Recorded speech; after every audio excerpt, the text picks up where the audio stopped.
బుద్ధ భగవానుడికి ఆత్మ ప్రణామాలు సమర్పిస్తూ ఈరోజు మన కార్యక్రమంలోకి వెళ్దాం. బుద్ధం శరణం గచ్చామి, ఈ ఒక్క పదంతో ప్రపంచాన్ని మార్చాడు. బుద్ధం శరణం గచ్చామి, బుద్ధికి శరణజొచ్చండి, అది దాని అర్థం. అంటే మీరు శరణజొచ్చాల్సింది మీ తల్లిదండ్రులకు కాదు, మీ లోపల ఉన్న మరొకడికి కాదు, లేకపోతే మీ బాస్కి కాదు, మీ తండ్రికి కాదు, లేకపోతే మీ యజమానికి కాదు, మీ రాజుకు కాదు. మీరు శరణజొచ్చాల్సింది బుద్ధికి. ఎందుకంటే బుద్ధం శరణం గచ్చామి అంటే మీరు ఆ బుద్ధికి శరణజొచ్చితే మీలో ఉన్న బుద్ధత్వం బయటకు వస్తుంది. ఇంకేం లేదు ఫ్రెండ్స్, ఇక్కడ మీలో ఉన్న బుద్ధికి శరణజొచ్చాలి. శరణజొచ్చటం అంటే ఏంటంటే దానికి పూర్తిగా అంకిత భావం ఇవ్వాలన్నమాట. సో బుద్ధం శరణం గచ్చామి. మరి బుద్ధికి శరణజొచ్చాలంటే ఏం చేయాలి? అందరూ చెప్తారు. తెల్లవారు లేసి మనకు వాట్సాప్ కాల్స్ వస్తాయి, వీడియోలు వస్తాయి, ఎన్ని మెసేజ్లు చూడండి. అసలు వాట్సాప్లో లేకపోతే ఫేస్బుక్లో ట్విట్టర్లో ఇలా సోషల్ మీడియాలో వచ్చే నీతి వాక్యాలు పాలిస్తే చాలు, మన జీవితం మారిపోద్ది. అన్నీ కూడా అక్కర్లా, ఒక రోజులో వచ్చిన ఒకటి పాటించినా చాలు, అన్నీ వస్తాయి. కానీ ఎవరైనా పాటిస్తున్నారా? ఈ ప్రపంచం కొట్లాట్లోనే ఉంది. ఈ భూమి మీదకి భగవద్గీత వచ్చి 5000 సంవత్సరాలు అయింది, బుద్ధుడు వచ్చి కొన్ని వేల సంవత్సరాలు అయింది, తర్వాత జీసస్ వచ్చి కొన్ని వేల సంవత్సరాలు అయింది, తర్వాత ఇలా ఎన్నో ధర్మాలు వచ్చినాయి. మరి ఎందుకు భూమి ఇంత రక్తసిక్తంగా ఉంది చెప్పండి, చూద్దాం. ఇప్పటి వరకు గడిచిన 5000 సంవత్సరాలలో దాదాపుగా మానవులు ఎంతమంది చనిపోయారో మీకు తెలుసు కదా. గడిచిన 3000 సంవత్సరాలు తీసుకుందాం, 5000 సంవత్సరాలు పక్కన పెడితే నాగరికుడు అయిన దగ్గర 3000 సంవత్సరాల్లో 5000 యుద్ధాలు జరిగినాయి. గడిచిన 3000 సంవత్సరాలు, ఇక్కడ నుంచి వెనక్కి వెళ్దాం, 3000 సంవత్సరాల్లో 5000 యుద్ధాలు జరిగినాయి. అంటే మానవుడు ఎంత బుద్ధిమంతుడు అయ్యాడో మీరే చూడండి. కృష్ణుడు రాలేదా? జీసస్ రాలేదా? మహమ్మద్ ప్రవక్త రాలేదా? ఇంకా చెప్పుకుంటూ వెళ్తే ఎంతమంది యోగులు, ఎంతమంది వచ్చి భూమి మీద అద్భుతాలు సృష్టించారు. మరి ఎందుకు ఇన్ని జరిగినాయి అంటే అలాగని చెప్పేసి ఇప్పుడు నాగరికులం అయ్యాం, ఎంతో మార్పు వచ్చింది. ఇదే అమెరికా దేశంలో రోడ్డు మీద మనుషుల్ని నుంచోబెట్టి బానిసలు అమ్మిన రోజులు ఉన్నాయి. ఇదే భారతదేశంలో, ఇదే ఆంధ్ర రాష్ట్రంలో ఒక జమీందారీ వ్యవస్థ నడిచి మనుషుల్ని చాలా హీనంగా నీచంగా చూసిన రోజులు ఉన్నాయి. ఇవన్నీ మారినాయే లేదా? మారినాయి. ఎలా మారినాయి అంటే ఎంతోమంది మహనీయులు వచ్చి ఈ భూమి మీద మానవులకు బుద్ధిని అందించారు, అంతే, అంతమించికి ఏం లేదు ఫ్రెండ్స్. మాయం లేవు, మంత్రాలు లేవు, తంత్రాలు లేవు, యంత్రాలు లేదు, ఓం బూమ్ బుష్ అనేది ఏమీ లేదు. వాళ్ళల్లో ఉన్న బుద్ధిని వికసింపజేశారు. అందుకని బుద్ధుడు ఏమంటాడంటే బుద్ధం శరణం గచ్చామి, మీ బుద్ధికి మీరు శరణజొచ్చని అంటాడు. సో బుద్ధికి శరణజొచ్చాలి అంటే మరి అందరికీ తెలుసు, బుద్ధం శరణం ఎవరికి తెలీదు. మరి ఎందుకు జరుగుతున్నాయి అంటే మనము ధ్యానం చేసి బుద్ధిని వికసింపజేసుకోవాలి. బుద్ధి వికసింపు అంటే అయిపోదు ఫ్రెండ్స్. బుద్ధి వికసించాలంటే 4 కావాలి. ఒకటి ధ్యానం, ప్రతిరోజు మీరు ధ్యానం చేయాలి. ఎందుకంటే అది మిమ్మల్ని కంట్రోల్ చేస్తుంది మనసు, దాన్ని మనం కంట్రోల్ చేయాలి. 2, సజ్జనులతోనే సాంగత్యం చేయాలి. ఒక సజ్జనుడే మీ జీవితాన్ని మార్చేస్తాడు. తెల్లవారు లేచింది మొదలు వాడిని వీడిని తిట్టడందని సరిపోతుంది మన జీవితం. వాడు విమర్శిస్తుంటాడు, అది మనకు తెలియకుండా ఇన్ఫీడ్ అవుతుంది అనమాట. 3, స్వాధ్యాయం. అంటే ఎప్పుడూ కూడా మిమ్మల్ని మీరు చదువుకుంటూ ఉండాలి. నేను ఎందుకు అలా ఉన్నాను, నేను ఎందుకు ఇంత టెన్షన్ అవుతున్నాను, నేను ఎందుకు ఇంత కోపంతో ఉన్నానని. మనకు మనమే గురువు, మనకు మనమే బాస్. గుర్తుపెట్టుకోండి, పక్కడు చెప్తే మన టెంపరీ అవుతుంది, అది పర్మనెంట్గా మార్చుకోవాలంటే మనల్ని మనం. ఓకే. 4వది ప్రబోధాలు. వినాలి మరియు చెప్పాలి ఫ్రెండ్స్. ఈరోజు నేను ఇంత సబ్జెక్టులు ఇన్ని కోణాల్లో ఎలా చెప్పగలుగుతున్నానంటే చెప్పడం వల్లే చెప్పగలుగుతున్నా. Teaching is the best learning, కనుక చెప్తూ ఉండాలి. ఈ 4 ఉంటే ఖచ్చితంగా మీ జీవితం మారుతుంది. సో ఈరోజు మనం ధ్యానం శరణం గచ్చామి ఒక పాయింట్ చెప్పుకుందాం. ఎందుకంటే ధ్యానం గురించి చెప్పుకుంటే మొత్తం అంత క్లారిటీ వస్తుంది మొదటి నుంచి. ముందుగా చూద్దాం ధ్యానం శరణం గచ్చామి. ధ్యానం శరణం గచ్చామి అని ఎందుకు చెప్తానంటే దీన్ని మనం ఎక్కడి నుంచి తీద్దామంటే ఒక్కసారి భగవద్గీతలోకి వెళ్దాం. భగవద్గీతలో ఒక శ్లోకం ఉంది, ఆ శ్లోకంలో నుంచి ఆన్సర్ తీసుకుంటే ఇది స్టార్ట్ అవుతుంది. మీకు ఫర్ ఎగ్జాంపుల్ ఇందాకే చెప్పాను, గడిచిన 3000 సంవత్సరాల్లో 5000 యుద్ధాలు జరిగినాయి. మొదటి పాయింట్, లక్షల మంది నరుకొని చనిపోయారు. సరే, గతాన్ని పక్కన పెడదాం, ప్రజెంట్ చూద్దాం. ప్రతి 3 సెకండ్లకి 2 ఆత్మహత్య చేసుకొని చనిపోతున్నారు. ఇప్పుడు కరోనా వచ్చి ఎంతమంది చనిపోతున్నారని గగ్గోలు ఎత్తుతున్నారు. ఒక్కసారి రికార్డ్స్ పరిశీలించండి. కరోనాతో చనిపోయే వాళ్ళు ఎంతమంది, ఆత్మహత్యలు, యాక్సిడెంట్స్, లేకపోతే క్యాన్సర్లు ఇలాంటి ద్వారా చనిపోయే వాళ్ళు ఎంతమంది చెక్ చేసుకోండి. రికార్డ్స్లోకి వెళ్ళండి, నెట్లో ఉంటాయి అన్నీ. అంటే ప్రతి 3 సెకండ్లకి 2 ఆత్మహత్య చేసుకుంటున్నారు వరల్డ్ వైడ్గా. మనం ఎంత భయపడుతున్నామో చూడండి కరోనాకి. అంటే మనం భయపడాల్సింది దేనికి? 3 సెకండ్లకి 2 అంటే నిమిషానికి ఎంతమంది, గంటకి ఎంతమంది, రోజుకి ఎంతమంది? ఇది పెద్ద సైలెంట్ సునామీ. చూసారా ఫ్రెండ్స్? సో క్యాలిక్యులేషన్ అటు ఇటు ఉండొచ్చు. అది 3 సెకండ్లు అవ్వచ్చు, 10 సెకండ్లు అవ్వచ్చు, 5 సెకండ్లు. పర్ డే ఎన్ని లక్షల మంది ఆత్మహత్యలు చేసుకొని చనిపోతున్న దాఖలాలు ఉన్నాయి, అందులో సందేహం లేదు. అంటే ఎందుకు? లేదా హత్యలు చేస్తున్నారు, హత్య లేదా ఆత్మహత్య, రెండే, ఇంకేం ఉండవు. ఓకే, వీటన్నిటికీ కారణం ఏంటి అంటే అన్నిటికీ ఒకటే ఆన్సర్ వస్తుంది, బుద్ధి నాశనం అయిపోయింది, అంతే, ఇంకేం లేదు. అందుకే మీకు భగవద్గీత శ్లోకంలో అర్థాన్ని నేను తాత్పర్యాన్ని చెప్తాను, ఒకసారి వినండి. విషయ చింతన చేయు మనుష్యునికి ఆ విషయం పట్ల ఆసక్తి కలుగును, 1. దాని వలన ఆ విషయమును పొందుటకై కోరికలు కలుగును, 2. ఆ కోరిక వలన మోహము ఏర్పడును, 3. అది తీరినప్పుడు క్రోధం ఏర్పడును, 4. క్రోధము వలన స్మృతి అంటే అవేర్నెస్ అన్నమాట.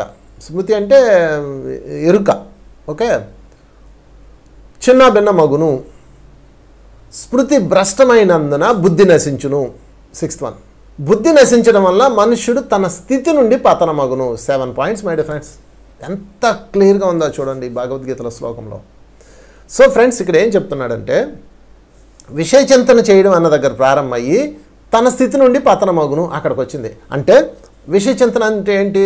నేను ఎలాగైనా సరే దీన్ని పొందాలి అనేది విషయం. విషయం అంటే కోరిక అనుకుందాం. ఒక కోరిక తప్పు కాదు, కోరికలు లేకుండా ఉండాలంటారు, అది కూడా అది తప్పు కాదు. కోరిక ఉండాలి, అంటే ఆశ ఉండాలి, అది మోహంగా మారకూడదు. మోహంగా మారిందా దురాశగా మారుతుంది. ఆశ ఉండాలి, ఆశ లేకపోతే అసలు ఎదుగుదల ఉండదు. ఆశ అత్యాశ వారికి వెళ్ళకూడదు, అత్యాశ దురాశ అవుతుంది. చూస్తారు ఫ్రెండ్స్, ఒక కోరిక ఆశగా మారితే ఆశ అత్యాశ అయితే అత్యాశ దురాశ అవుతుంది, దురాశ దుఃఖానికి చేటు అవుతుంది. చాలా క్లియర్ భారతీయ శాస్త్రం. దురాశ దుఃఖమునకు చేటు. ఎన్నిసార్లు చదివామో పంతులు గారి చేత అందించుకొని మరి చిన్నప్పుడు.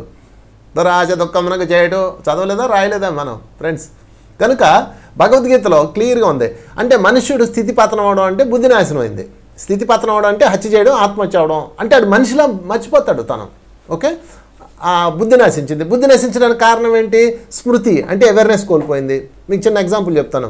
ఒక తల్లి ఏం చేసిందంటే వాళ్ళ హస్బెండ్తో గొడవ పడింది. ఏంటి గొడవ పడింది? ఎందుకు గొడవ వచ్చింది అంటే నాకు పలానాది కావాలి అందే.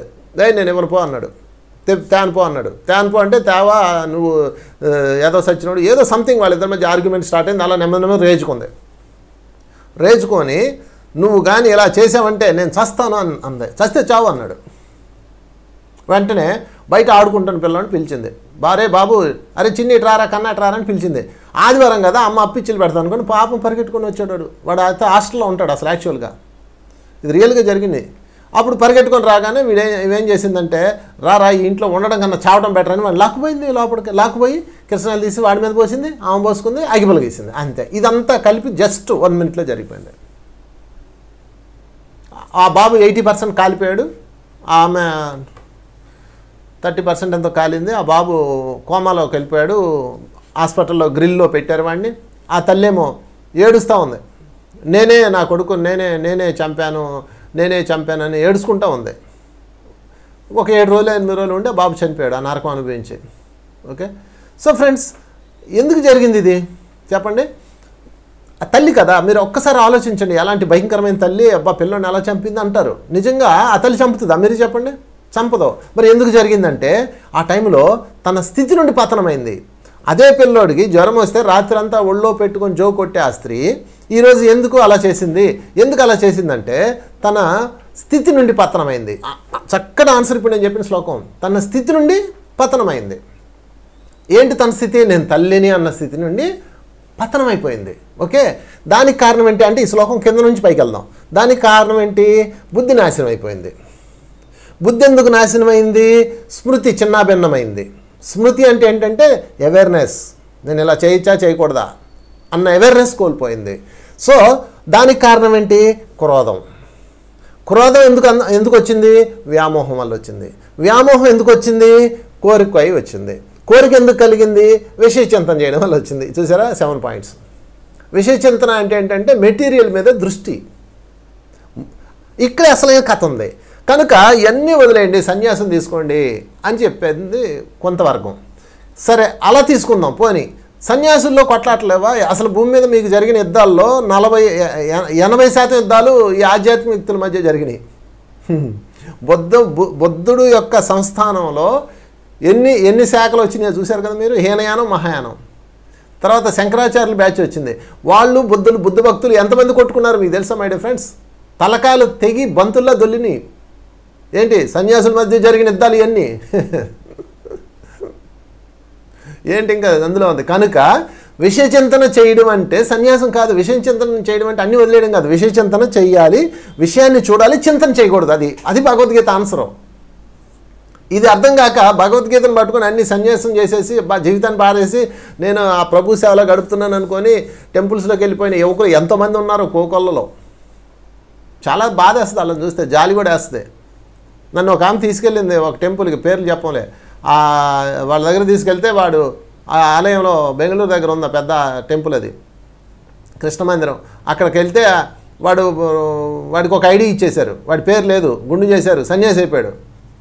వెళ్ళాం, ఏంట్రా నాయన ఎలా అయిపోయామంటే నేను రాను, నేను మీ బిడ్డను కాదు, నేను ప్రభు బిడ్డనే అన్నాడు. నేను అడిగాను ఇక్కడ ఏం చేస్తున్నావు అన్నాను. సేవ చేస్తున్నాను అన్నాడు. ఎవరికే అన్నాడు. కృష్ణుడికి అన్నాడు. కృష్ణుడు మీ గుళ్ళోనే ఉన్నాడా? ఆ విగ్రహంలోనే ఉన్నాడా కృష్ణుడు? అక్కడే కూర్చొని ఉన్నాడా? చెయ్యి అయితే. నేను చేస్తున్నాను సేవ, ప్రపంచం అంతా నేను క్లాసులు చెప్తున్నాను, తిరుగుతున్నాను, నేను చేసేది కూడా కృష్ణుడి సేవే, నేను చెప్పేది కూడా భగవద్గీతే. నువ్వేం చేస్తున్నావు? ఇక్కడ ఊరికే వచ్చిన వాళ్ళకి అన్నం పెడుతున్నావు, క్లీన్ చేస్తున్నావు. ఆ సేవ కోసం నీ జీవితాన్ని మార్చుకోవాల్సిన అవసరం లేదు, నీ జీవితాన్ని నాశనం చేయకర్లా. విషయ చింతన చేయకూడదు అన్నాడు. మరి నేను చేస్తున్నాను విషయ చింతన.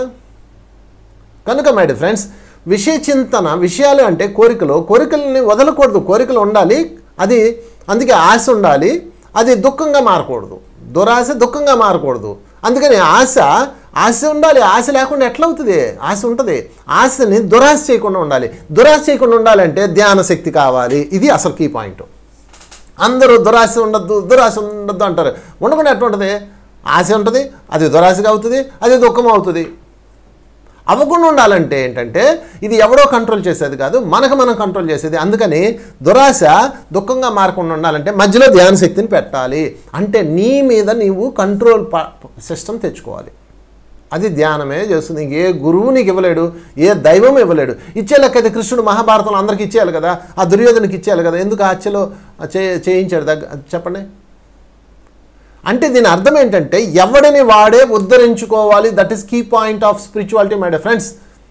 ఏ గురువు మిమ్మల్ని ఉద్ధరించలేడు, ఏ దేవుడు మనల్ని ఉద్ధరించలేడు, మనల్ని మనం ఉద్ధరించుకోవాలి. అందుకని మై డియర్ ఫ్రెండ్స్, విషయం ఉండాలి అంటే కోరిక ఉండాలి, దాన్ని చింతన చేసి దాని మీద కంట్రోల్లో ఉండాలి. అందుకని మనుష్యుడు దానివల్ల ఆసక్తి పెరిగిపోయి క్రోధం వచ్చేసి అది తీరినప్పుడు మోహం వచ్చేసి తన ఎరుక కోల్పోయి అడ్డొచ్చి చంపేస్తాడు లేదా చేస్తాడు. ఇది జరుగుతుంది. ప్రతి 20 నిమిషాలకి ఒక తల్లి తన పిల్లల్ని చంపి చనిపోతుంది. ప్రతి 3 నిమిషాలకి ఒకడు హత్య చేస్తున్నాడు లేదా ఆత్మహత్య చేసుకుంటున్నాడు. ఎందుకు ఎందుకు ఎందుకు ఎందుకు? అన్నింటికి ఒకటే ఆన్సర్. వాడు బ్యాలెన్స్ చేసేది ఏంటి? ధ్యానం, శరణం, గచ్చామి. ఈ యుగం నినాదం ఇది.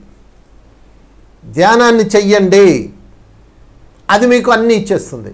బుద్ధినిస్తుంది, శక్తినిస్తుంది, యుక్తినిస్తుంది, చైతన్యం ఇస్తుంది, కర్మలు దహింపజేస్తుంది. అయ్యయ్య ఎన్ని లాభాలో ధ్యానం యొక్క చరిత్రలో.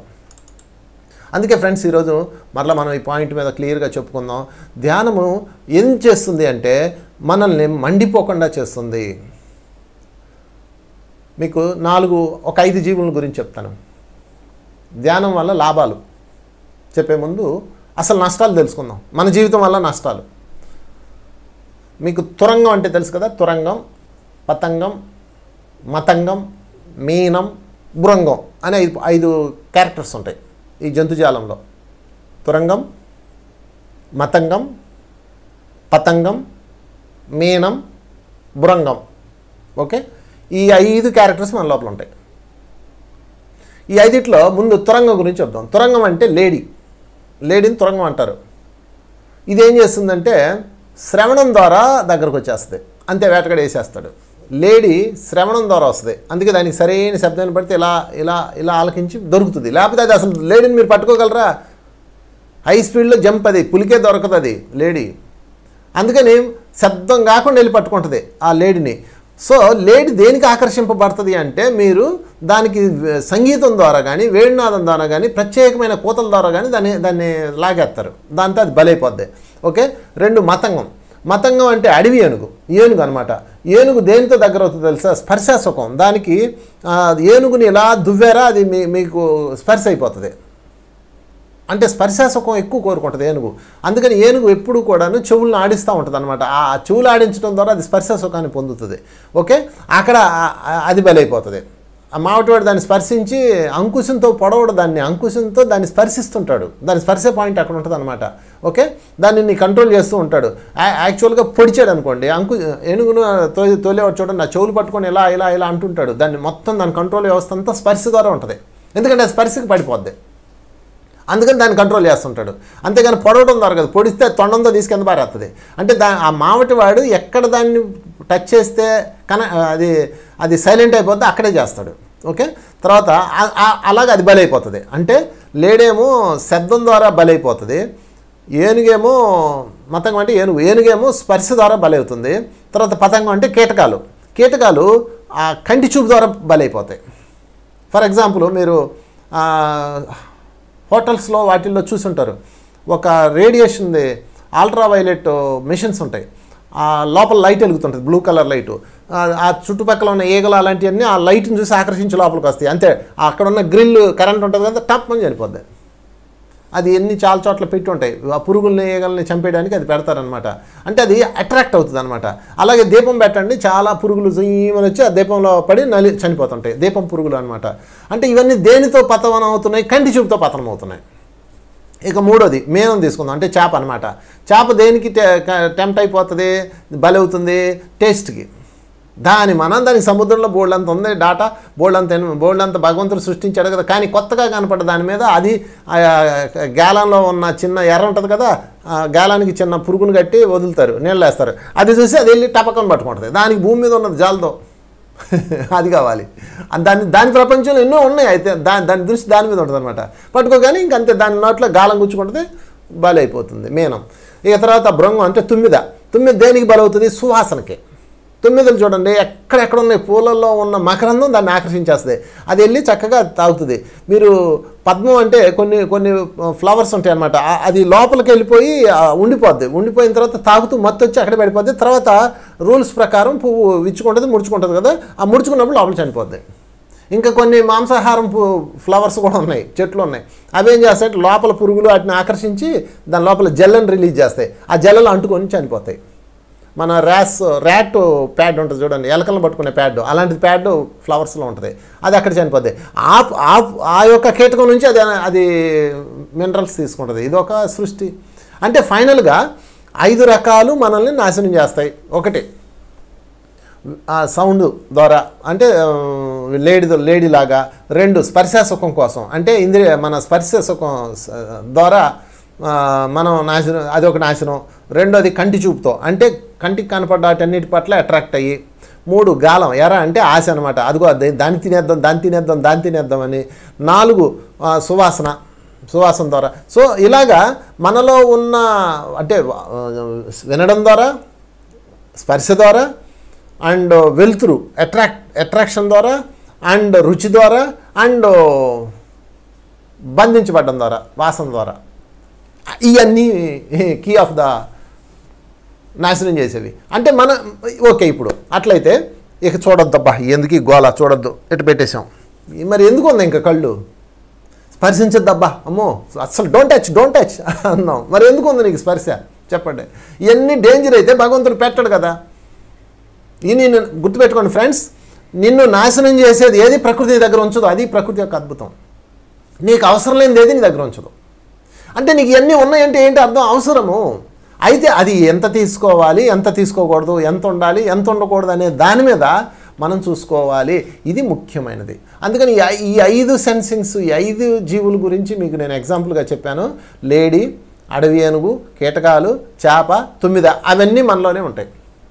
వాటిని మనం ఈ ధ్యాన శక్తి ద్వారా మార్చాలి. కనుక ధ్యానంలో బ్యాలెన్స్ ఆఫ్ మైండ్ అనేది వస్తుంది. ఇది మొట్టమొదటి పాయింట్. ఎమోషనల్ ఇన్బ్యాలెన్స్లోంచి ఎమోషనల్ బ్యాలెన్స్లోకి వస్తాం. అంటే ఇప్పుడు మీరు ధ్యానం చేస్తున్నారు కదండి, అంటే మీరు ఇప్పుడు స్పర్శకు పడరా అండి? ఎందుకు పడను? పడతాను. కాకపోతే ఎప్పుడు పడాలో అప్పుడు పడతాను. అంటే అండి మీరు దేన్ని చూడరండి, బ్రహ్మాండంగా వస్తాం. ఒకడు వచ్చాడు, సినిమాకి వెళ్ళాం. సినిమాకి వెళ్తే అక్కడ కలిశాడు.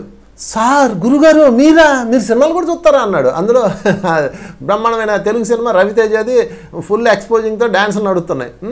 నేను మా మేడం పిల్లలు అందరం వెళ్ళాం. ఇంకా నా ఫ్రెండ్స్ అందరం ఒక 10 మంది వెళ్ళాం. ఏమయ్యా మేము చూడకూడదు అంటే, అయ్యో మీరు గురువులు కదండి అన్నాడు. ఇది గురువు అని బోర్డు పెట్టుకుంటే వచ్చే బాధ, అందుకే నేను ఆ బోర్డు పెట్టుకోలేదు. దయచేసి మీరు కూడా పెట్టుకోకండి. నేను గురువు అని బోర్డు పెట్టుకున్నారా ఇంక మీరు చచ్చారే, సినిమా చూడడానికి వీల్లేదు. ఇలా కూర్చొని నాయనలారా అమ్మల్లారా ఈ మెయింటైన్ చేయాలి 24 గంటలు. ఎందుకు ఆ బాధ? హాయిగా ఫ్రెండ్స్లా ఉందాం. నా జీవితం నాది, మీ జీవితం మీది. నేను దేనికి మీకు పూచికత్తు కాదు. ఐఎమ్ ద రెస్పాన్సిబిలిటీ కాదు మీ ఆనందాలకి, మీ గౌరవాలకి. మీ దానికి మీరే రెస్పాన్సిబిలిటీ, నా దానికి నేను రెస్పాన్సిబిలిటీ. చూసారా ఫ్రెండ్స్? కనుక సో ఫైనల్గా మనం ఏం చెప్పదలుచుకున్నామంటే, ధ్యానం ఏమిస్తుందయ్యా? ఎమోషనల్ ఇన్బ్యాలెన్స్ నుంచి బ్యాలెన్స్ ఇస్తుంది. ఇది బాగా బాగా బాగా బాగా పట్టుకోండి. అందుకని ప్రతిరోజు ఎవరి శ్వాస ఎంతో అన్ని నిమిషాలు ధ్యానం చేయాలి. ఇది మొదటి పాయింట్. ఎందుకు శ్వాసనే పట్టుకోవాలి? 108 రకాలు, దాదాపు 100 రకాలు ఉన్నాయి ధ్యానంలో. మంత్రంతో ధ్యానం చేయొచ్చు, తంత్రంతో ధ్యానం చేయొచ్చు, యంత్రంతో ధ్యానం చేయొచ్చు, గురు స్పర్శతో ధ్యానం చేయొచ్చు, రకరకాలు ఉన్నాయి. మీరు ఒకసారి ఆలోచించండి. మీరు లేటెస్ట్ ఫోన్ వాడతారా, ఓల్డెస్ట్ ఫోన్ వాడతారా? చెప్పండి. లేటెస్ట్ ఫోన్ అంటే ఏంటంటే, నా చిన్నప్పుడు ఒక ఫోన్ ఉండేది, దాన్ని ఇలా తిప్పుకోవాలన్నమాట, డ్రిల్ అని తిప్పుతుండాలి. ఓకే, ఈ ఫోను ఒక నెంబర్ మిస్ అయిందనుకో మళ్ళీ మొదటి నుంచి తిప్పాలి. ఒకవేళ అవతల డైలాగ్ లేదనుకో మళ్ళీ మొదటి నుంచి తిప్పాలి. ఈరోజు హే గూగుల్ అంటే వచ్చేస్తుంది కాల్లో. చూసారా? అంటే ఎక్కడి నుంచి ఎక్కడికి వచ్చింది టెక్నాలజీ? అక్కడ నుంచి ఇక్కడికి వచ్చింది. I correct? అలాగే ఆ రోజుల్లో ఎలాగైతే శాస్త్రీయ సౌకర్యాలు శాస్త్రవేత్తలు కనిపెట్టి మానవుడు ఇంకా సుఖంగా ఉండాలంటే ఏం చేయాలి, ఇంకా సుఖంగా ఉండాలంటే ఏం చేయాలని కొత్త కనిపెడుతున్నారు. ఇప్పుడు రాబోయే రోజులు ఇంకా టెక్నాలజీ మారిపోతుంది. ఎలా అనుకుంటే కాలు వచ్చేస్తుంది, ఎలా అనుకుంటే వెళ్ళిపోతాడు. ఒక్కోసారి ఎలా అనుకుని ఇద్దరు కలుస్తారు, మీ కొంప కొల్లేరు అవుతుంది. ఓకే, అది కూడా టెక్నాలజీ కూడా డేంజరే. సరే, అంటే నేను ఇక్కడ ఏం చెప్తున్నానంటే, శాస్త్రీయతలో ఎలాగైతే పెరిగిందో ఆధ్యాత్మికతలో కూడా అలా పెరిగింది. అంటే ఒకప్పుడు మంత్రం, తంత్రం, యంత్రం ఇవన్నీ ఉండేవి. ఇప్పుడు ఏమొచ్చిందంటే ముందుకి ధ్యానం వచ్చింది. మళ్ళీ ధ్యానంలో అంతకుముందు రకరకాల విధానాలు, రకరకాల పద్ధతులు ఉండేవి. ఎలాగైతే మానవ జీవితంలో శాస్త్రవేత్తలు నిరంతరం ల్యాబుల్లో శ్రమించి వాళ్ళు కష్టపడి గ్రహం బేలు కనుక్కున్న టెలిఫోన్ అక్కడి నుంచి ఈరోజు ఉన్న లేటెస్ట్ అడ్వాన్స్ టెక్నాలజీ టెలిఫోను ఎంత దూరం ప్రయాణం చేసింది? ఇవన్నీ గ్రహం బేల్ ఎలా తయారు చేశాడు చెప్పండి? ఎంతమంది శాస్త్రవేత్తలు ఆ ల్యాబుల్లో తమ ఫ్యామిలీని వదిలేసి నిరంతరం అక్కడ కూర్చొని పరిశోధన చేస్తుంటారు. వాళ్ళు కూడా మహనీయులే, వాళ్ళు లేకపోతే ఏం లేదు ఈరోజు. అందుకని అందరూ మహనీయులే మై డియర్ ఫ్రెండ్స్. ఈ సృష్టి చక్రంలో ప్రతి ఒక్కళ్ళు పాయకాన అంటే టాయిలెట్స్ క్లీన్ చేసేవాడి దగ్గర నుంచి సెల్ ఫోన్ సృష్టించిన వాడి దాకా అందరూ దైవ స్వరూపాలే. వాళ్ళు లేకపోతే సృష్టి లేదు. సరే, అలాగే మార్పు వచ్చిందో వీళ్ళ శాస్త్రవేత్తల వల్ల, అలాగే పరమయోగులు, మహర్షులు, ఋషులు ఇదిగో ఇక్కడ బుద్ధుడు కూర్చున్నట్లుగా హిమాలయాల్లో కూర్చొని ధ్యానం చేస్తూ వాళ్ళు కనిపెడుతుంటారు ఇంకా easy method. What is the easy method? బుద్ధుడు వచ్చే టైంకి మంత్రతంత్ర యంత్రాలు భయంకరంగా ఉండేవి. అది సాధన కుదిరేది కాదు. అంటే కుదురుతుంది, అన్నీ వదిలేసి వెళ్ళాలి. కానీ బుద్ధుడు వచ్చి అసలు ఏం వదలక్కర్లేదు, వదలాల్సింది మిమ్మల్ని మీరు వదలాలి, మీ లోపలికి మీరు వెళ్ళాలని చెప్పేసి బుద్ధుడు తన కనిపెట్టాడు. ఇప్పుడు బుద్ధుడు శాస్త్రవేత్త కదా చెప్పండి. అక్కడ ల్యాబ్లో కూర్చొని ఆయన కనిపెట్టాడు, ఇక్కడ ధ్యానంలో కూర్చొని ఈయన కనిపెట్టాడు. ఆనాపానసతి బుద్ధుడు కనిపెట్టింది. ఇది కాపీరైట్స్ బుద్ధ. ఆనా అంటే ఉచ్ఛ్వాస, అపాన అంటే నిశ్వాస, సతి అంటే కూడుకొని ఉండడం. ఇప్పుడు మీరు చేసింది అదే ధ్యానంలో కూర్చొని శ్వాస వదిలేం, లాగాం, శ్వాస వదిలేం, అంతే. దాన్నే చేయమన్నాడు. ఎందుకు చేయమన్నాడు? బుద్ధుడు అంతకుముందు కొన్ని వందల ప్రయోగాలు చేశాడు. శరీరాన్ని శుష్కింపు చేసుకున్నాడు, రకరకాల మార్గాల్లోకి వెళ్ళాడు. అన్నింటిలో ద బెస్ట్ ఈజీ మెథడ్ ఇదన్నీ తయారు చేసి ఇచ్చాడు. అంటే బుద్ధుడు రాకముందు ఆ టెక్నాలజీ, ఆ సాఫ్ట్వేర్, ఇప్పుడు బుద్ధుడు వచ్చాక ఈ సాఫ్ట్వేర్, ఇంకా దాన్ని సున్నితం చేసేసి ఇంకా బుద్ధుడు సన్యాసం తీసుకోమని చెప్పాడు. తర్వాత దాన్ని అప్గ్రేడ్ చేశాడు. అప్గ్రేడ్ అయ్యి తర్వాత ఎంతోమంది మహనీయులు, ఎంతోమంది సాధకులు వచ్చి అప్గ్రేడ్ చేసుకుంటూ ఎంతోమంది దాన్ని ఈరోజు మనకు అందించారు. ఈరోజు ఈ ప్రస్తుతం ఉన్న లేటెస్ట్ 2020లో నినాదం ఏంటంటే ఆనాపానసతి అనేది ముందుకు వచ్చేసింది. దీనిని ఇక్కడ దాకా తేడానికి మధ్యలో ఎంతమంది బుద్ధులు శ్రమించారో. అందులో ప్రముఖమైన బుద్ధుడు అయితే మరి బ్రహ్మర్షి పత్రిజీ, ద గ్రేట్ మాస్టర్. అతను ప్రపంచం అంతా తిరుగుతూ దీన్ని ప్రచారం చేస్తున్నాడు. ఇంకోవైపు చాలా సంస్థానాలు, ఒకళ్ళ పేరంటే ఏం చెప్తాం, ఇంకా కొన్ని వేల మంది మహనీయులు ఆ ధర్మాన్ని ప్రచారం చేస్తూ ఈరోజు ఇక్కడ దాకా వచ్చాం. అంటే మై డియర్ ఫ్రెండ్స్, ఇప్పుడు మీరు పాత లావ్ ఫోన్ వాడుకుంటారా, లేటెస్ట్ గూగుల్ ఫోన్ వాడతారా? చెప్పండి. ఏది మనకు ఉపయోగం, ఏది ఈజీయో దాన్ని ఉపయోగించుకుంటాం. అలాగే పాత మంత్రతంత్ర యంత్రాలు అవన్నీ నేను తప్పనట్లేదు, అవి కూడా ఒక అద్భుతాలే. కాకపోతే advance technology, advance software, latest software అది వాడతాం కదా మనం. చెప్పండి. ఎప్పటికప్పుడు అప్గ్రేడ్ చేసుకుంటూ ఉండాలి. ఇప్పుడు అప్గ్రేడ్ చేసుకుంటే ఏది ఈజీ అది. ఇప్పుడు ప్రస్తుతం అయితే ఆనాపానసతి, రేపు ఇంకా అడ్వాన్స్ రావచ్చేమో, ఇంకా ఫ్యూచర్లో మీరు ఎలా కూర్చొని చిటికేసుకొని ధ్యానంలోకి వెళ్ళిపోవచ్చేమో. మన వెంకీ ఉంటాడు కదా, చిటికలు మా ధ్యానం అది రావచ్చేమో, ఏమేం జరగచ్చు, ఎవడు చెప్పాడు? ప్రస్తుతానికైతే మాత్రం ఆనాపానసతి ద బెస్ట్. అందుకని మీరు ధ్యానంలో ఎందుకు ఇది పట్టుకోవాలి అంటే, ఆనాపానసతి సులువైన మార్గం, ఆచరణ సాధ్యం. మీ జీవితాన్ని ఏమీ మార్చాల్సిన పని లేదు, మీ మతాన్ని అసలు మార్చాల్సిన పని లేదు, మీ రూపాన్ని అసలు మార్చాల్సిన పని లేదు, ప్రత్యేకమైన మంత్రతంత్ర ఏమీ నేర్చుకోవాల్సిన పని లేదు, హాయిగా ఎక్కడికి వెళ్ళాల్సిన పని లేదు. ముఖ్యంగా ఆడవాళ్ళకి ఉన్న ప్రాబ్లమ్స్కి ఆ రూల్స్కి సంబంధం లేదు, తడి మడి ఆచారం లేదు, హాయిగా కూర్చోవడం, శ్వాసను గమనించడం, ఆ మనసుని బ్యాలెన్స్ చేయడం, అంతే. ఇది ఒక ఆనాపానసతిలో మొదటి దశ. సో దీని మీద ఇంకా మీరు విస్తారంగా చూడాలంటే మరొక ఎపిసోడ్లో దాన్ని చెప్పుకుందాం. సో ధ్యానం యొక్క ఆవశ్యకత చెప్తున్నాం ఈరోజు. ఆ ధ్యానం యొక్క ఆవశ్యకతలో మొదటిది ఇన్బ్యాలెన్స్ మైండ్ని బ్యాలెన్స్ చేయడం, లేదంటే 5 యొక్క ఇంద్రియాలకి బలవుతాం, అంతే తేడా ఫ్రెండ్స్. ఇప్పుడు మన కీటకం అనుకోండి, తెలివి ధ్యానం చేసిన కీటకం అనుకోండి, కాంతిని చూస్తుంది, కాంతి ఎందుకు ఇక్కడ ఉంది అంటది, అటు వెళ్దాం. మీకు ఒక ఎగ్జాంపుల్ చెప్తాను. ఒక కథలో మనం చిన్నప్పుడు చదువుకున్నాం. ఈ చిన్నప్పుడు తెలుగు పాఠాల్లో ఉన్న కథలు, మనం చదువుకున్న కథలు, నీతి చంద్రికలు అవన్నీ జీవితంలో అమల్లోకి చేస్తే చాలు, అసలు జీవితం మారిపోద్ది. మన చిన్నప్పుడే మన ట్రైనింగ్ ఇవ్వబడింది. కానీ అప్పుడు మనం పరీక్షల కోసం చదివాం, మార్కుల కోసం చదివాం. చిన్నప్పుడు మనం చదువుకున్న కథ చూడండి. ఒక పక్షులన్నీ ఆకాశంలో వెళ్తుంటాయి, నేల మీద గింజలు కనపడతాయి, గింజలు కనపడగానే అన్నీ కిందకి దిగుగానే అందులో ఒక పక్షి ఉంటుంది, తెలియని పక్షి. ఆగండి, ముందు ఎప్పుడు పక్షులు డైరెక్ట్గా నేల మీదకి రావు, కొమ్మ మీద కూర్చుంటాయి, అటు ఇటు పరిశీలిస్తాయి, పైన ఒకటి కెప్టెన్ పెడతాయి, ఆ తర్వాత కిందకి దిగుతాయి. కొన్ని కింద దిగి తింటూ ఉంటాయి. ఈలోపు ఎవరన్నా అటు నుంచి ఇటు నుంచి వస్తుంటే కచ్చకచ్చని అరుస్తే మిగతా అన్నీ ఎగిరిపోతాయి. ఓకే, అన్నీ కొమ్మ మీద వాళ్తాయి. కొమ్మ మీద ఆగగానే అన్నీ అటు ఇటు చూస్తూ సిగ్నల్ ఇవ్వడానికి సిద్ధంగా ఉన్న టైంలో ఆగండి అంటది. ఏమైందంటే ఒకసారి పరిశీలిద్దాము, ఇది జనరల్గా నలుగురు తిరిగే రోడ్డు కాదు, ప్రత్యేకమైన అడవి కాలిబాట. అడవి కాలిబాటలో గింజల జల్లు ఉన్నాయి అంటే దీనిలో ఏదో ఉంది, మర్మం ఉంది, నేను చూస్తాను ఉండండి అని చెప్పి అది ఇంకొంచెం ఆ కొమ్మ మీద నుంచి కింద కొమ్మ మీదకి వస్తుంది. అప్పుడు కనపడుతుంది వాళ్ళ, ఆ చుట్టూతో వాళ్ళ ఉంటుంది అనమాట. చూసారా, ఆ గింజల మీద కనుక వాలితే వాళ్ళ మనల్ని బంధిస్తాయి, కానీ మనకి గింజలొద్దు అని చెప్పేసి అనగానే అన్ని తుర్రుమని ఎగిరిపోతాయి. వేటగాడికి పెట్టలేవు ఆ రోజు.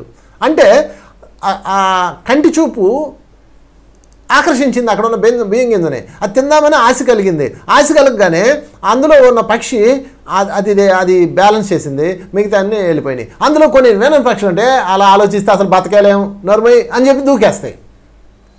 ఆ రోజు వల పని చేయలేదు అనుకోండి, గింజలు లాభిస్తాయి. వల పని చేసింది అనుకోండి, మటాష్ అయిపోతాయి.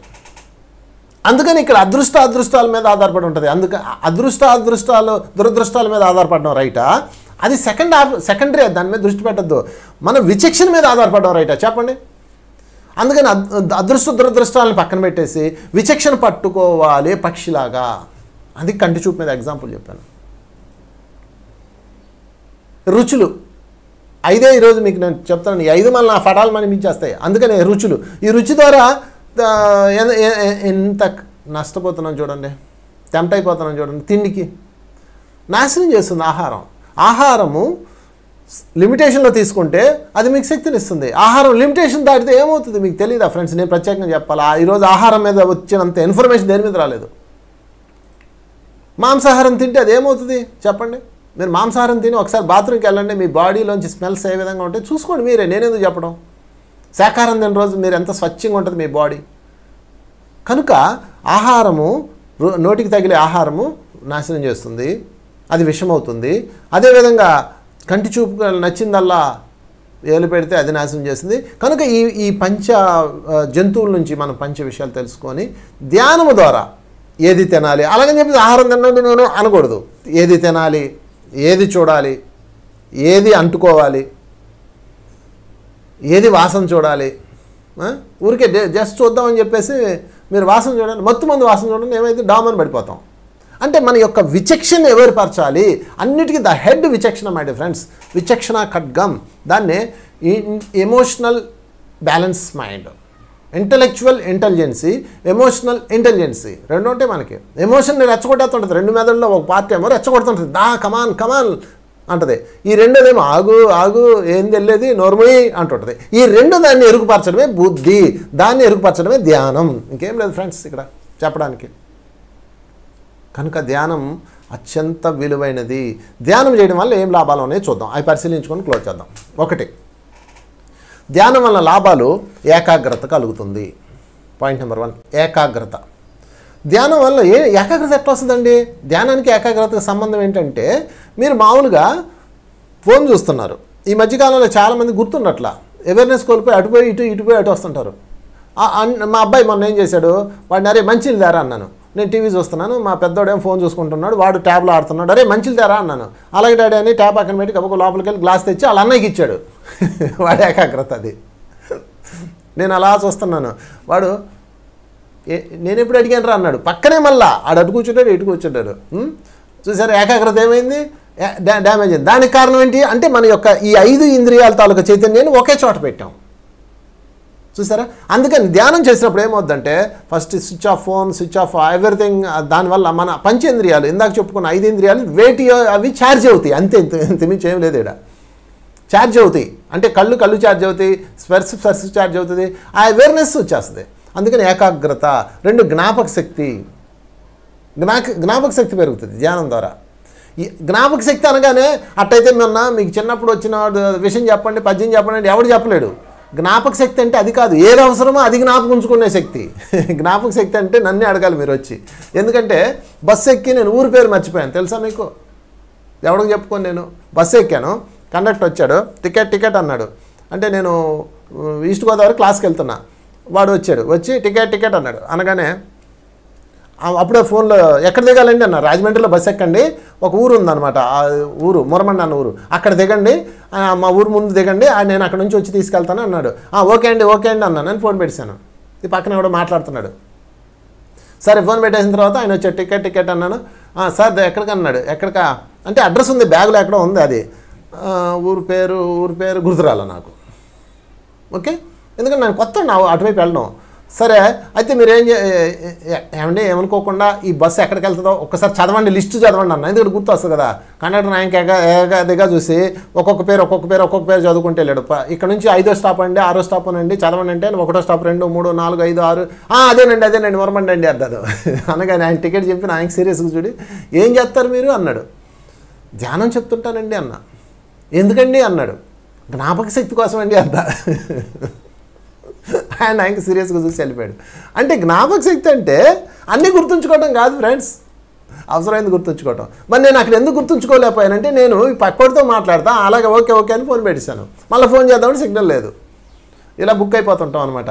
కనుక మనలో ఉన్న వాటిని అవేర్నెస్ పరచుకోవడానికి నిరంతరం ఇది ఒక పట్టు సాధన. మరి మీరు అంత ధ్యానం చేస్తారు కదండి, ఎందుకు మర్చిపోయారండి అంటే, నేను దాని మీద దృష్టి పెట్టలేదు, ఏకాగ్రత పెట్టలే. ఇది ఇంటర్లింక్స్ అనమాట. ఏకాగ్రత, జ్ఞాపక శక్తి. నేను అతను చెప్పిన పాయింట్ మీద ఏకాగ్రత పెట్టలా, ఊరి పేరు మీద ఏకాగ్రత పెట్టలా, అంతే. అంతమించి జబ్బు కాదు ఇది. అసలు ఎవరికీ జ్ఞాపక శక్తి లేకపోవడం అనేది లేదు. మీ అబ్బాయి చూడండి, చదువుకోరా బాబు అంటే చదవలేదు డాడీ, గుర్తులేదు డాడీ అంటాడు. అదే మీరు సైకిల్ కొని పెడతానంటే అర్ధరాత్రి అయినా లేపినా గుర్తుపెట్టుకుంటాడు. అంటే వాడి యొక్క ఏకాగ్రత దాని మీద స్ట్రాంగ్గా పెట్టాడు, అంతే. అంటే వాడిలో ఉన్న ఈ పంచేంద్రియాల పవర్ని దాని మీద పెట్టాడు. అందుకని మనం ధ్యానంలో ఏం చేస్తామంటే డివైడ్ చేసేస్తాం. దాని మీద 100% దాని మీద పెట్టిన దాన్ని ఎంత పెట్టాలో అంత పెడతాం, అది అసలు పాయింట్. కనుక అప్పుడు జ్ఞాపక శక్తి పెరుగుతుంది. కనుక ఏకాగ్రత వల్ల జ్ఞాపక శక్తి వల్ల బుద్ధి కుశలత. ఇది ముఖ్యమైన పాయింట్. దీని నుంచి బుద్ధి కుశలత వస్తుంది. బుద్ధి కుశలత అంటే బుద్ధి వేరు, కుశలత వేరు. అంటే ఆ బుద్ధి ఎంత వాడాలి, ఎంత తీసుకోవాలి, ఎక్కడ దిగాలి, ఎక్కడ వాడాలి. ఇప్పుడు నేనేం చేశాను, జ్ఞాపక శక్తి పోయింది నాది, కానీ నేనేం చేశాను, అవేర్నెస్ పోయింది. వెంటనే కండక్టర్ని అడిగాను బుద్ధి కుశలత గురించి. అంటే కొంచెం చెప్పండి అన్నాను, అంతేగాని ఎల్లు మొహం వేసుకొని కూర్చోలేదు కదా. నేను తప్పు ఒప్పుకున్నాను, మర్చిపోయానండి. ఆయన నేను కొత్తనండి ఊరికి అన్నాను. మీరు తీసుకెళ్ళేసి మిమ్మల్ని అమెరికాలో వదిలేసి ఏ వీధికి వెళ్తాం అంటే ఏం చెప్తారు మీరు? హోటల్ పేరే మర్చిపోతారు మీరు. అంటే దాని అర్థం ఏంటంటే అప్పుడు బుద్ధి కుశలత వాడాలి. టెన్షన్ పడకూడదు, బ్యాలెన్స్గా. ఓకే ఏందంట, సరే ముందుకు దిగిపోతాం, తర్వాత దిగుతాం, పోనీ లాస్ట్ స్టాప్ దిగుతాం. ఏందంట ఆ కుశలత అనమాట అది. ఓకే, అది డెవలప్ అవుతుంది. తర్వాత ధ్యానం వల్ల లాభాల్లో మరొకటి సంకల్ప శక్తి. నాకు ఇది కావాలి అని మీరు సంకల్పించుకుంటే చైతన్యం పెరిగినప్పుడు అది క్రియేట్ చేయబడుతుంది. ఇది ఎలా చెప్తాను చూడండి. సంకల్ప శక్తి ఏంటంటే మీ చైతన్యము ఎప్పుడైతే పెరిగిందో ఆ చైతన్యం పెరిగే కొద్దికి మీ యొక్క ఎనర్జీ లెవెల్స్ పెరిగి మీకు ఏది కావాలో దాన్ని అట్రాక్ట్ చేస్తుంది. ఫర్ ఎగ్జాంపుల్, మీ పెద్ద పిల్లోడు ఉన్నాడు, మా ఇంట్లో చిన్న పిల్లోడు ఉన్నాడు. పెద్ద పిల్లోడు అడిగింది కొని పెడతాం, ల్యాప్టాప్ కావాలి కొని పెడతాం. చిన్న పిల్లోడు నాకు కూడా కొనిపెట్టి, అన్నయ్య అడిగాడు, అన్నయ్య కొంటావా, నాకు కూడా కొని అన్నాడు అనుకోండి, మనం కొనం. ఎందుకంటే వాడి పెద్దవాడు కాబట్టి, వాడికి అవసరం కాబట్టి కొంటాం. అలాగే సంకల్ప శక్తి పెరగాలంటే మీ యొక్క చైతన్యం పెరగాలి. చైతన్యం పెరిగినప్పుడు సంకల్ప శక్తి పెరుగుద్ది. అంతేగాని ఆలీ సినిమాలో ఆవాహయం లక్ష్మీదేవి ఆవాహయం అంటే రాదు. మన చైతన్యం పెంచాలి. ఓకే, తర్వాత పాయింట్ ఆత్మవిశ్వాసం, సెల్ఫ్ కాన్ఫిడెన్స్ బాగా పెరుగుతుంది ఫ్రెండ్స్. ఎలాగైనా బతికేస్తానబ్బా, నేను ఒక పక్షి బతుకుతా, నేను బతకలేనా అని సెల్ఫ్ కాన్ఫిడెన్స్ పెరుగుతుంది. తర్వాత ఆత్మస్థైర్యం, ఆత్మకు సంబంధించిన స్థైర్యం పెరుగుతుంది. తర్వాత గెలుపోటముల మధ్య సమతుల్యత, ఇది ఒక గొప్ప లాభం ధ్యానం వల్ల. గెలుపు ఓటమి ఉంటాయి కదా, గెలవగానే పొంగిపోవడం, ఓడిపోగానే ఏడవడం ఉండదు. ఓకే అబ్బా ఏం చేద్దాంలే, ఈసారి ఓడిపోయాం ఏంటంట అనుకుంటాం. తర్వాత ఆ బ్యాలెన్స్, ఒక్కొక్కసారి ఫెయిల్యూరు సక్సెస్, పాస్ అయ్యాము సంతోషం, ఫెయిల్ అయ్యాము సంతోషం, ఆ బ్యాలెన్స్ వస్తుంది. తర్వాత ఆందోళన, భయం, విసుగు, దురాశ అండ్ అలజడి, అజ్ఞానం, మూర్ఘత్వం, జీవితం పట్ల విరక్తి, మూఢనమ్మకాలు తొలగిపోతాయి. ప్రాక్టీస్ చేయండి. ప్రాక్టీస్ చేయకుండా నేను చెప్పానని మీరు వినకండి. ఓకే, తర్వాత ఆరోగ్యంలోకి వద్దాం. అంటే అసలైంది ఇది ఆరోగ్యం. నాడీ మండలి శుద్ధి, సంపూర్ణ ఆరోగ్యం సిద్ధిస్తుంది. ధ్యానంలోకి వచ్చిన కొన్ని లక్షల మంది నేను పరిశోధన చేసి చెప్తున్నాను, ధ్యానంలోకి వచ్చిన నెలలోనే ఆరోగ్యాలు వచ్చేస్తున్నాయి. ఎందుకు వస్తున్నాయి చూద్దాం. ఏం లేదు ఫ్రెండ్స్, నిద్రపోతాం కదా, ఎంత అలసిపడి నిద్రపోతే రెండో రోజు ఫ్రెష్గా లేస్తాం. అంటే ఏం జరిగిందంటే మన నాడీ మండలం ఛార్జ్ అవుతుంది, ఎనర్జీ తీసుకుంటాం. శరీరానికి 2 ఎనర్జీస్ కావాలి, ఆహారం ద్వారా వచ్చే ఎనర్జీ కావాలి, నిద్ర ద్వారా వచ్చే ఎనర్జీ కావాలి. అందరూ ఆహారం ద్వారా సేఫ్గా ఉన్నారు, మంచి ఫుడ్ తింటున్నారు, ఓకే. మరి నిద్ర ద్వారా ఎనర్జీ లేదు. ఎందుకంటే ఇన్ టైంలో మనం నిద్రపోట్ల, మన నిద్ర టైమింగ్ డిస్టర్బ్ అయిపోయింది, నిద్రపోయినా అంతా డిస్టర్బెన్స్తో ఉంటుంది. కాబట్టి ఇప్పుడు ఏం జరుగుతుంది, దానివల్ల నాడీ మండలం అంతా ప్యాచెస్ వచ్చేస్తాయి, దాంతో మీకు జబ్బులు స్టార్ట్ అవుతాయి. ఇవన్నీ కూడా కర్మ సిద్ధాంతం గురించి నేను చెప్పట్లేదు, 80% బేసిక్ సమస్యలు ఇవన్నీ. అందుకని ఎప్పుడైతే మీరు ధ్యానం చేస్తున్నారో, ఆ ధ్యానం చేస్తున్నప్పుడు చక్కటి నిద్రలోకి వెళ్ళిపోతారు, ఆ యోగ నిద్రలోకి వెళ్ళిపోతారు. అప్పుడు పైనుంచి ఆ కాస్మిక్ ఎనర్జీ మీ శరీరంలోకి లోపలికి వెళ్తూ ఉంటుంది. లోపలికి వెళ్ళి మీ నాడులన్నింటినీ శుద్ధి చేసుకుంటూ వెళ్తుంది. ఇది ఒక ప్రాసెస్ ఇది ధ్యానంలో. అయితే ఇది ఊరికే ఒక 10 నిమిషాలు ఇలా కూర్చుంటే కుదరదు. మీ వయసు ఎంతో అన్ని నిమిషాలు ప్రతిరోజు చేస్తే 40 రోజుల్లో శుద్ధి స్టార్ట్ అవుతుంది. గ్యారంటీ చెప్తున్నా. కొన్ని వందల మంది తమ అనారోగ్యాల నుంచి బయటకు వచ్చారు. ఇది ఫస్ట్ లాభం. మిగతా లాభాలు ఎట్టన్నా ఉన్నాయండి. ఇక తర్వాత బీపీ, షుగరు, ఆస్తమా, స్పాండ్లైట్, మైగ్రేన్, కీళ్ళ నొప్పులు, అల్సర్, గుండె జబ్బులు తగ్గించుకోవచ్చు మై డియర్ ఫ్రెండ్స్. పూర్తిగా తీసేయాలంటే ఇంకా ధ్యానం యొక్క శక్తి పెంచుకోవాలి, మన కర్మలను చూసుకోవాలి, వాటిని దగ్గం చేసుకోవాలి, అది వేరే సెషన్. సో ఫ్రెండ్స్, ధ్యానం వల్ల లాభాలు ఇవి. నాడీ మండలం శుద్ధి జరుగుతుంది. చాలామంది ధ్యానంలో కూర్చున్నప్పుడు చురుచురు అంటున్నట్టు, అదేదో పాకుతున్నట్టు, ఇక్కడేదో మండుతున్నట్టు అవన్నీ వస్తాయి. యూ కెన్ యాక్సెప్ట్, దాన్ని యాక్సెప్ట్ చేయండి, దాన్ని ఆపద్దు. అందుకని ఈ ధ్యానం యొక్క లాభాల్లో ఫస్ట్ లాభం ఏంటయ్యా అంటే ఆరోగ్య లాభం. సెకండ్ లాభం ఏంటయ్యా అంటే మానసిక లాభం, ఎమోషనల్ బ్యాలెన్స్. ఏది చేయాలి, ఎంత చేయాలి, ఎక్కడ చేయకూడదు, మొత్తం అంతా మీ జీవితంలోకి వచ్చేస్తుంది. సో ఫ్రెండ్స్, ఫైనల్గా నేను చెప్పేది ఏంటంటే ధ్యానము అత్యంత లాభము. అందుకే ధ్యానానికి శరణ జొచ్చండి. ఎందుకంటే ఫ్రెండ్స్, ఎంత కష్టపడి సంపాదించుకుని డబ్బు తీసుకెళ్ళి హాస్పిటల్స్కి పోసేస్తున్నాం. అంతా స్కానింగ్ అంటే పోయాల్సిందే. ఇంకా అసలు మీరు మనం మాట్లాడడానికి వీల్లేదు. మన జీవితం వన్స్ డాక్టర్ల చేతిలోకి వెళ్ళిందంటే మనం ఇంకేం చేయగలం మీరే చెప్పండి. అందుకని ఆయన ఎవరో చెప్తుంటాడు కదా, డబ్బు ఎవరికి ఊరికే రాదన్నట్టు. అది నిజమది. డబ్బు పోతే పోయింది, ముందు శ్రమ, కోయించుకోవటం, పొడిపించుకోవటం అంత అవసరమా? అందుకని ముందు నుంచే మనము మన మీద మనం శ్రద్ధ పెట్టాలి. ఈ శరీరం సరైన శరీరం లేకపోతే జీవితం నరకప్రాయం అవుతుంది. కాబట్టి ప్రతిరోజు ధ్యానం. ఒక డాక్టర్ దగ్గరికి వెళ్తే కన్సల్టెన్సీకి ఎంతసేపు కూర్చోవాలి చెప్పండి? మళ్ళా స్కానింగ్లకి ఎంత టైం పెట్టాలి చెప్పండి? ఇదంతా తీసేసి మనము రోజుకి ఒక్క 40 నిమిషాలు, మీ వయసు ఎంత అన్ని నిమిషాలు, మీ వయసు 40 అయితే 50 నిమిషాలు, 50 అయితే 60 నిమిషాలు, ఇలాగా ఒక గంట పెట్టుకొని పోని. ప్రతిరోజు ఒక గంట హాయిగా కూర్చోండి. అలాగా నిద్ర కుదరదు, ఆలోచనలు వస్తుంటే నో ప్రాబ్లం, శ్వాసను గమనిస్తూ కూర్చోండి. అదిగో వస్తుంది, ఇదిగో వస్తుంది, అయినా నో ప్రాబ్లం, ఉచ్ఛ్వాస నిశ్వాస దాన్నే గమనిస్తూ కూర్చోండి. కాసేపు కూర్చోండి కూర్చోండి కూర్చోండి. కుదరలేదు కూర్చోండి. ఏంటంటే ఇప్పుడు తొందర ఏంటి, అర్జెంట్ ఏం లేదు, హాయిగా కూర్చోండి, ప్రయోగం చేయండి మీరే. లే ఇంకే అదొకవేళ అంటుంటుంది లోపల. 5 జీవుల గురించి చెప్పాను. 5 జీవుల యొక్క శక్తి మీ లోపల ఉంది. 5 జీవుల యొక్క నాశనం మీ లోపల ఉంది. నర్మయ్ వినొద్దు, దాని మాట వినొద్దు, చూడొద్దు, మాట్లాడొద్దు, మౌనం, శూన్యం. శ్వాసను గమనిస్తుండండి, శ్వాస, ఉచ్ఛ్వాస, నిశ్వాస. ఇంకా ఆఖరిగా మీకు ఒక చిన్న కథ చెప్పి క్లోజ్ చేస్తాను. నాకు బాగా ఇష్టమైన కథ, అది ఎప్పుడూ చెప్తుంటాను. అదేంటో చెప్తాను చూడండి. ఒక రాజు దగ్గరికి వెళ్ళి ఒకడు బాగా సాధన చేస్తాడు. సాధన చేస్తే అడిగి దివ్యశక్తులు వస్తాయి.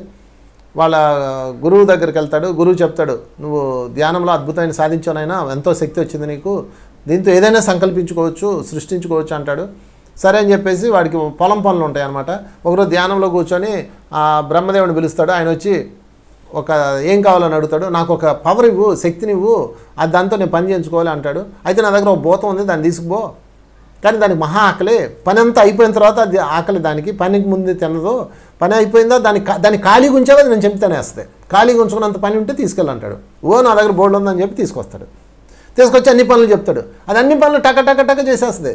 10 ఎకరాలు దున్ను అంటాడు, దున్నేస్తుంది. 100 ఎకరాలు దున్ను అంటాడు, దున్నేస్తుంది. మొక్కలే అంటాడు, వేసేస్తాయి. ఇక దానికి తినడానికి రెడీ అయిపోయాడు. ఇంక దానికి బలవ్వాల్సిందే. ఎందుకంటే దానికి విపరీతమైన ఆకలి. దానికి పని ఆగకూడదు, పని ఇస్తూ ఉండాలి. పని ఆగిందా అది రాక్షసు అయిపోద్ది, అది తినేస్తుంది అనమాట. ఇంకా పనులన్నీ అయిపోతాయి. ఏం చేయాలో అర్థం కదా వీడికి. గురువు దగ్గరికి వెళ్ళి అడుగుతాడు. అందుకేరా ఈ దివ్యశక్తుల్ని మిస్యూజ్ చేయకూడదని చెప్పాను అని చెప్పి ఆయన ఒక ఉపాయం చెప్తాడు. సరే వస్తాడు. అన్ని పనులు అయిపోయినాయి, ఇంక చెప్పు నేను తినేస్తానంటది. అయితే ఒక పని ఉంది అంటాడు. ఏంటి? ఎదురుగా తాటి చెట్టు ఉంది కదా, అది అంటాడు. ఎక్కింది, దిగి ఎక్కాక దిగాక ఎక్కే పని, ఎక్కాక దిగే పని, అంతే, ఇంకేం పని లేదు. ఇదేం పని నేను చేయనంటది. నేను ఏ పని చెప్తున్నా చేయాలి చెల్లి అంటాడు. వెళ్ళి తాడి చెట్టు ఎక్కుతుంది. ఎక్కినాక మళ్ళీ దిగుతుంది. దిగిన తర్వాత మళ్ళీ ఎక్కుతుంది. కాసేపటికి దానికి అర్థమైపోద్ది, అబ్బా ఈ పని చేయలేమని మాయమైపోద్ది. ఇక్కడ దెయ్యము అంటే మన మనసు, రైతు అంటే ఆ సాధకుడు అంటే మనమే. ఇప్పుడు మన మనసుని పని చేయించేటప్పుడు పని మీద పెట్టండి. మీరు డ్రైవింగ్ చేసేటప్పుడు డ్రైవింగ్ మీద పెట్టండి, వంట చేసేటప్పుడు వంట మీద పెట్టండి, చదివేటప్పుడు చదువు మీద పెట్టండి. మీరు ఏం చేస్తున్నారో మీ మనసుని దాని మీద పెట్టండి. పని 100% సక్సెస్ అవుతారు. ఏ పనైనా ఫెయిల్ అయిందంటే కారణం మీకు ఏకాగ్రత లేదు, బుద్ధి కుశలత లేదు, అండ్ జ్ఞాపక శక్తి లేదు. అన్నింటికి ఇదే కారణం. అందుకని పని చేసేటప్పుడు మనసుని దాని మీద పెట్టండి, పర్ఫెక్ట్గా పని చేస్తారు. పని అయిపోయిన తర్వాత మనసు ఖాళీగా ఉంటుంది. మనం మొత్తం పని చేయం కదా జీవితంలో. పని అంతా అయిపోయిన తర్వాత మనసును పార్క్ చేయండి.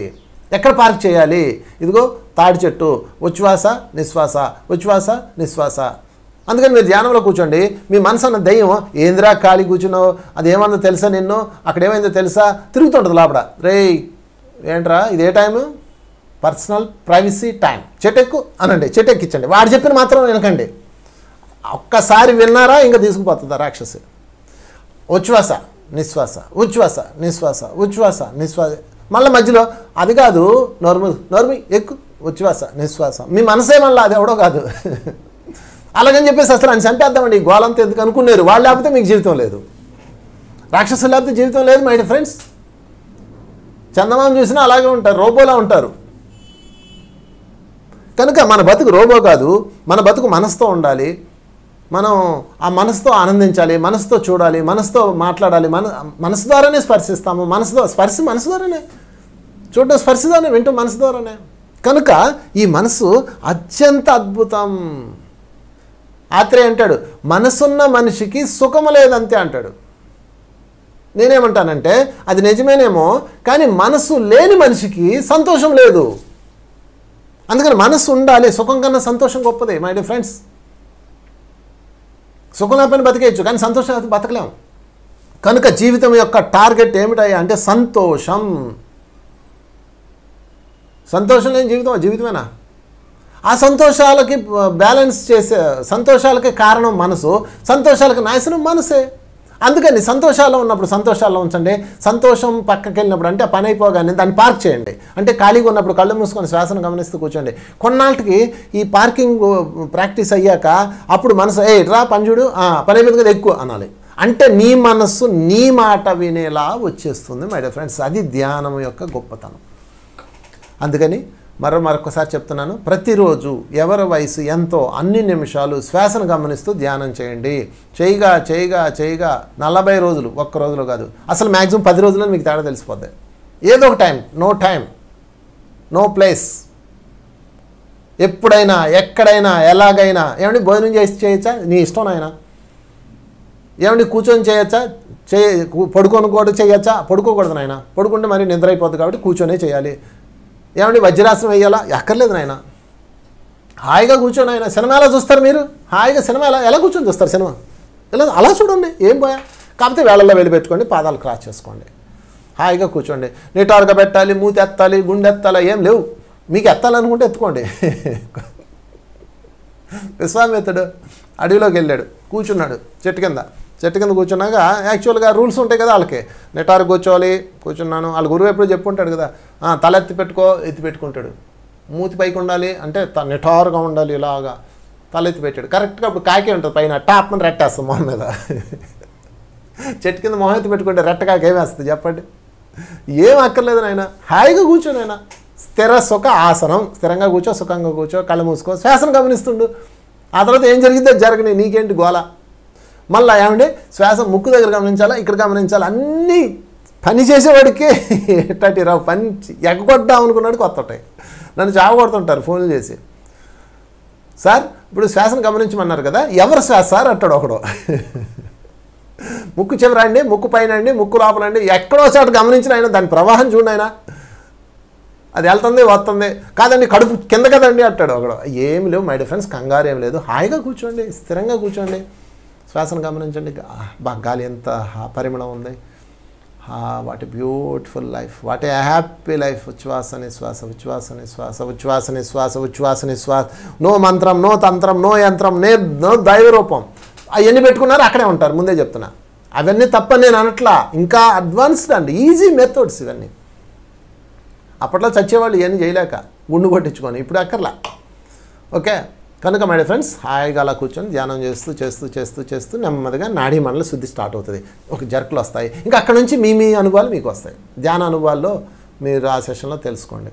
సో ధ్యానం ద్వారా నాడీ మండల శుద్ధి జరిగి సంపూర్ణ ఆరోగ్యం సిద్ధించి BP, sugar, asthma, spondylitis, migraine, కీళ్ళనొప్పులు, అల్సర్, గుండె జబ్బులు ఇవన్నీ బ్యాలెన్స్ అయిపోతుంటాయి, తగ్గటం ప్రారంభమవుతాయి. సంపూర్ణంగా తీయాలంటే ఇంకా ధ్యాన శక్తిని పెంచాలి, ఇంకా పెంచాలి. కర్మల్లోకి వెళ్ళి చూసుకోవాలి, మూలంలోకి వెళ్ళి క్లియర్ చేసుకోవాలి.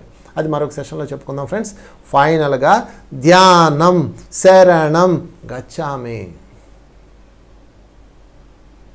Thank you. మరొకసారి మీ అందరికీ వందనాలు.